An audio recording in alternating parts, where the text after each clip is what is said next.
সন্মানীয় মুখ্যমন্ত্ৰী যি অৰুণোদয় আঁচনি দিছে, সেই অৰুণোদয় আঁচনি মোৰ কাৰ্যকালত 1500 মান অৰুণোদয় আঁচনি পাইছে। মোৰ কাৰ্যকালত প্ৰায় 1300 মান ৰেচন কাৰ্ডৰ নতুন হিতাধিকাৰী পাইছে। এই ক্ষেত্ৰত মই ৰাইজৰ কাম কৰি যিখিনি উৎসাহ উদ্দীপনা পাইছোঁ, সেই উৎসাহ উদ্দীপনা আৰু নতুন উদ্যমেৰে মই আগবাঢ়ি যোৱাৰ কাৰণে আপোনালোকৰ সৃজন গ্ৰাম সমষ্টিৰ ৰাইজৰ দোৱা আৰু আশীৰ্বাদ বিচাৰি MLA হোৱাৰ কাৰণে মই মন মেলিছোঁ। 10 লাখ ভোটৰ ব্যৱধানত হাৰিছিলে। কৰ্মীসকলৰ মনোবল নিশ্চিতভাৱে অলপ দুৰ্বল হৈছিল। সেই দুৰ্বলখিনি সবল কৰাৰ কাৰণে মই এজন যুৱ নেতা হিচাপত মই প্ৰাক্তন যিহেতু সভাপতি আছিলোঁ, কেইবাটাও ইলেকশ্যন মই পাৰ কৰিছোঁ। নমস্কাৰ, আপোনালোক সকলোকে স্বাগতম জনাইছোঁ আমাৰ এই বিশেষ অনুষ্ঠানৰ মাজলৈ। আজি আমাৰ সৈতে উপস্থিত আছে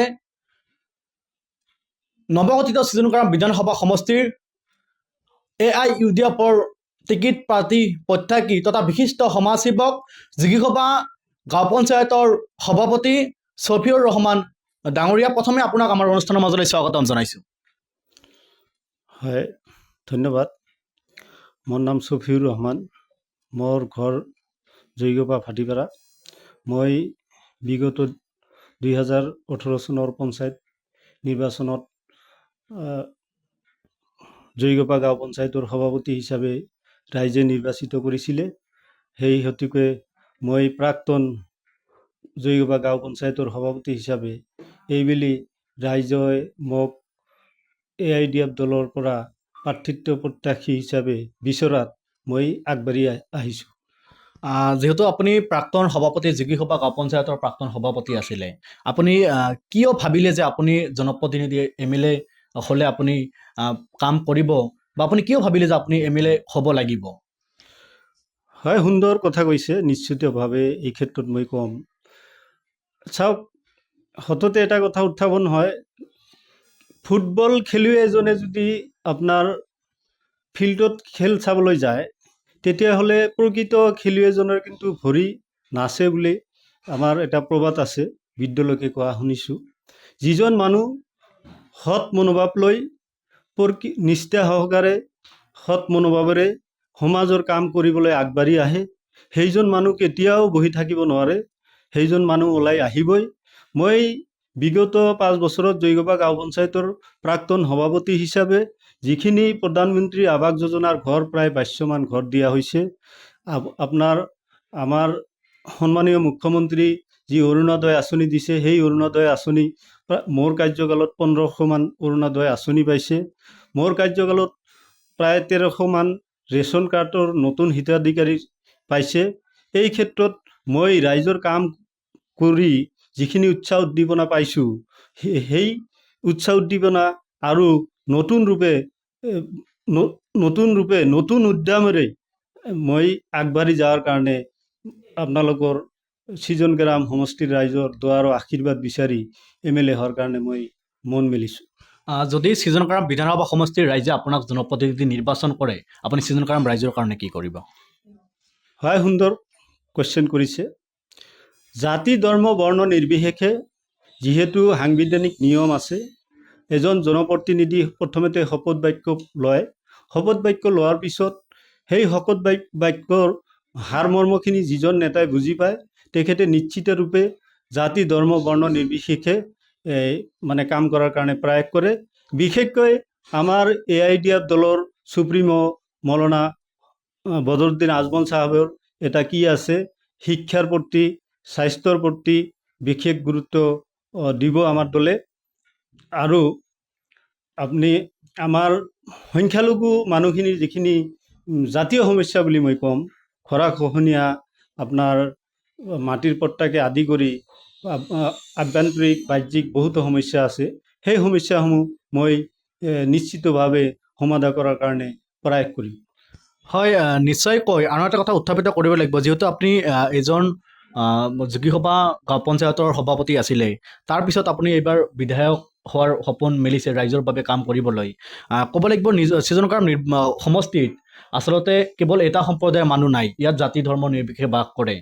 কিন্তু বহু সময়ত দেখিবলৈ পোৱা যায় আমাৰ মাননীয় মুখ্যমন্ত্ৰী ডক্টৰ হিমন্ত বিশ্ব শৰ্মা ডাঙৰীয়াই কৈ থাকে যে মিয়াৰ ভোট নালাগে বুলি কৈ থাকে সদায়। সেই ক্ষেত্ৰত আপুনি কি ক'ব? এই ক্ষেত্ৰত চাওক, প্ৰতিটো ৰাজনীতি দলৰে একোটা এজেণ্ডা থাকে। হেতুকে তেখেতৰ নিজা এজেণ্ডা, তেখেতসকলৰ দলৰ বিষয়ে মই ক'বলৈ নাযাওঁ।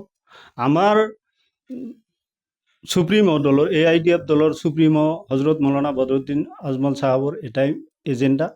আমাৰ সংখ্যালঘু মানে ক'লে অকল ধৰ্মীয় ভাষিক সংখ্যালঘুৱে নহয়, সংখ্যালঘু ক'লে বঙালী সম্প্ৰদায়ৰো আহে আৰু বৌদ্ধিক মহলে ইতিমধ্যে গমেই পায়। সেই গোটেই এক কথাত ক'বলৈ গ'লে নিষ্পেষিত নিপীড়িত জনতাৰ হৈ এই দলে কাম কৰিব। এই দলৰ সৃষ্টি হৈছে নিষ্পেষিত নিপীড়িত জনতাৰ কাৰণে।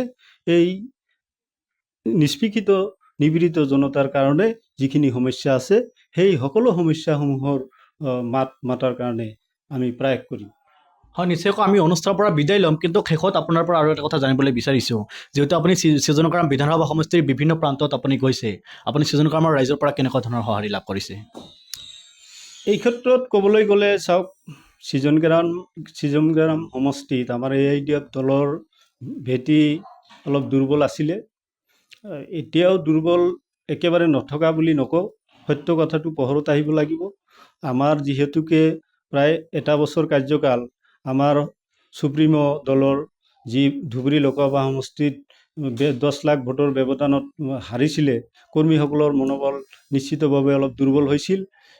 সেই দুৰ্বলখিনি সবল কৰাৰ কাৰণে মই এজন যুৱ নেতা হিচাপত, মই প্ৰাক্তন যিহেতু সভাপতি আছিলোঁ, কেইবাটাও ইলেকশ্যন মই পাৰ কৰিছোঁ।